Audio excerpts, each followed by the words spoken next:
ফিলিস্তিনের গাজা উপত্যকায় যুদ্ধবিরতি শুরুর পরেও লম্বা হচ্ছে মৃত মানুষের সারি। গেল 15 মাসে চলা ইসরায়েলি হামলার জেরে প্রাণ হারানো আরও 120টি মরদেহ একদিনেই উদ্ধার করা হয়েছে।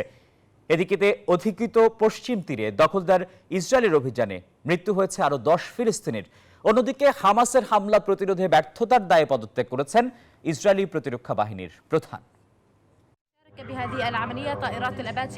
ফিলিস্তিনের গাজায় যুদ্ধবিরতির ঘোষণা দিলেও অধিকৃত পশ্চিম তীরে হামলার তীব্রতা বাড়িয়েছে দখলদার ইসরায়েল। মঙ্গলবার জেনিন শহরে তাদের চালানো অভিযানে প্রাণহানি হয় আরও বেশ কয়েকজনের, আহত হন অনেকে।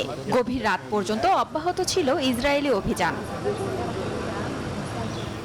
ইসরায়েলি হামলা না থাকলেও গাজায় 48 ঘন্টায় আরও শতাধিক মরদেহ উদ্ধার করা হয়েছে। স্থানীয় স্বেচ্ছাসেবীরা ধ্বংসস্তূপের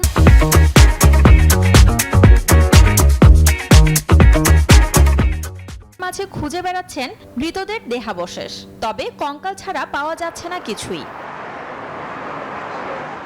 এদিকে 2023 সালের 7 অক্টোবর হামাসের হামলার প্রতিরোধে ব্যর্থতার দায়ে পদত্যাগ করলেন ইসরায়েলি প্রতিরক্ষা বাহিনীর প্রধান হারজি হালেভি। আগামী 6 মার্চ থেকে তার পদত্যাগ কার্যকর হবে।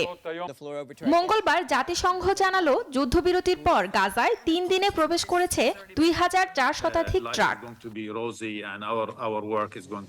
অন্যদিকে গাজায় যুদ্ধ শেষ হলে সেখানে শাসন ক্ষমতায় ফিলিস্তিন কর্তৃপক্ষ ফিরবে বলে প্রত্যাশা করছেন কাতারের প্রধানমন্ত্রী শেখ মোহাম্মদ বিন আব্দুল রহমান আল থানি। মঙ্গলবার সুইজারল্যান্ডের দাভোসে বিশ্ব অর্থনৈতিক ফোরামের বার্ষিক সভায় বক্তব্য রাখতে গিয়ে এই আশাবাদ ব্যক্ত করেন তিনি। Desk report, news 24।